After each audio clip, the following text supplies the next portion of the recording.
Welcome to my clinic. This is the first part of a serial lectures. It could be 3 parts. I'm not sure about the number, but this is the first part of some lectures and the very main topic of getting familiar with clinical psychoanalysis. So that's the topic for this talk and also some others which will be uploaded later on, most probably every other week, if not once a week. Okay, so in the course of these mini lectures, I'm going to answer 6 questions. So I would like to consider 6 items. Having said that, for the time being, there are 6 items or questions. Maybe, I don't know, a week later or so, some other questions will cross my mind. I'm not sure about it.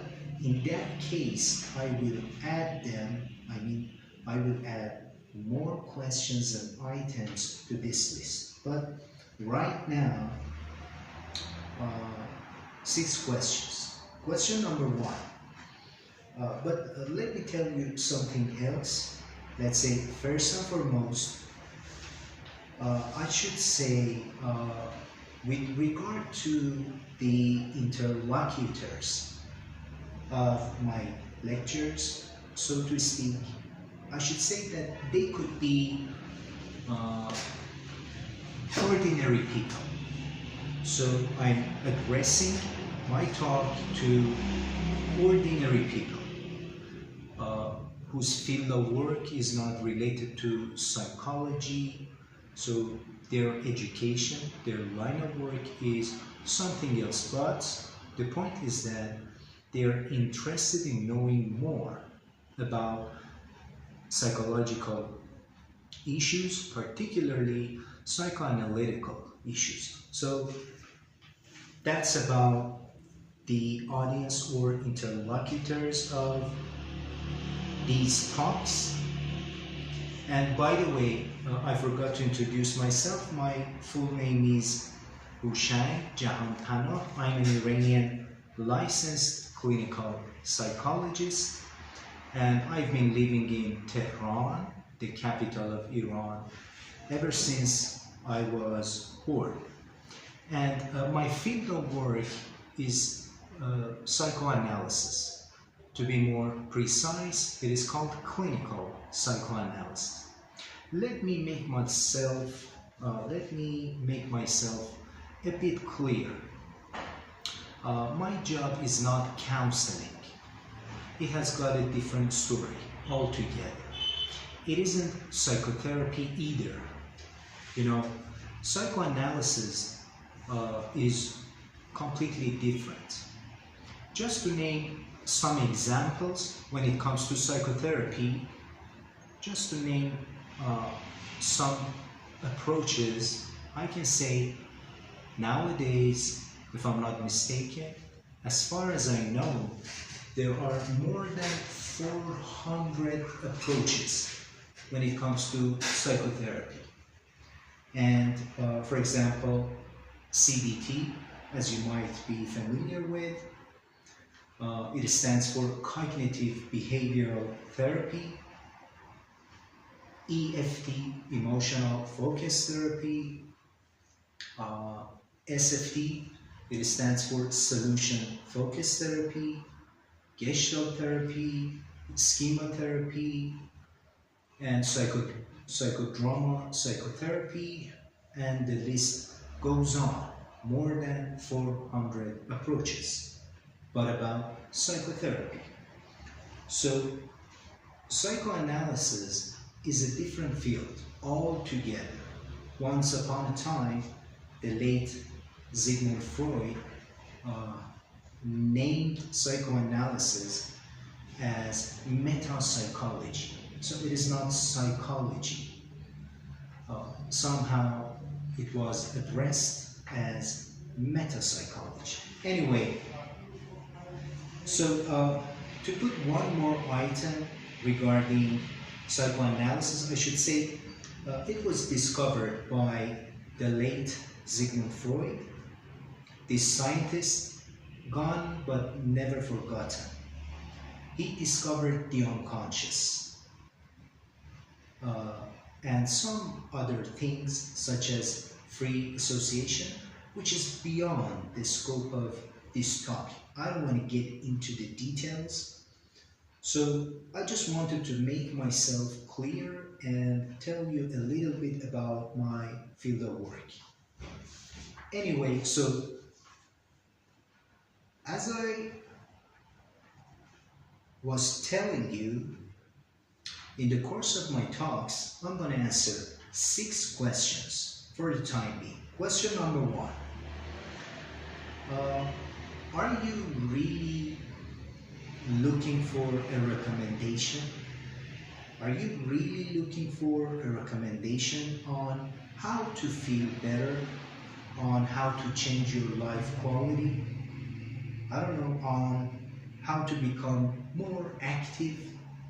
Are you really looking for a recommendation on how to get out of the morass which you were stuck in?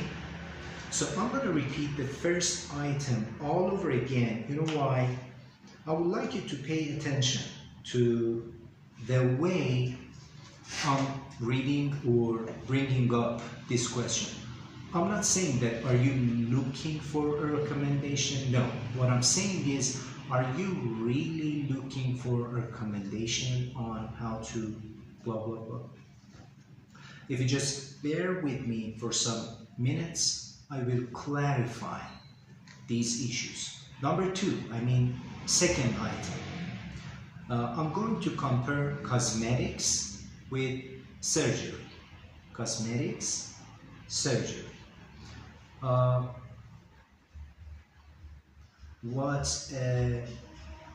would like to compare what a cosmetologist does with what a surgeon does. And this is the question: which of the 2 fields is pertinent to psychoanalysis? Cosmetology or surgery? Third question: imagine, it's just an example. Imagine you're going to have surgery. What about your family members? God forbid, it's just an example. You're about to have surgery. Your family members, are they going to undergo surgery at the same time, in the same operation room? Is that so? Right next to you? Is surgery an individual activity, a solo work, or a group work? With regard to the number of the patients. So that's that, question number 3. And now the 4th item. What are the distinguishing characteristics of psychoanalysis which could make it unique from my perspective? This is my point of view. What are the defining characteristics of psychoanalysis which could actually make it somehow second to none or unique, so to speak? And question number 5, in order to making an appointment, can you schedule an appointment for someone else? You as a mother, as a, husband, wife, as a friend, can you schedule an appointment for someone else? What is the proper procedure for making a psychoanalysis appointment? In this clinic. And just to make sure that I could get my message across, whatever I say in the course of my mini lectures, so to speak, is about my own field of work, and they are all related to this this clinic procedure, not somewhere else or someone else's field of work. And the last question for the time being, item number 6. Item number 6. Is psychoanalysis an intrapsychic approach or an interpersonal one? Intrapsychic or interpersonal? Okay, so I just remind you again that there will be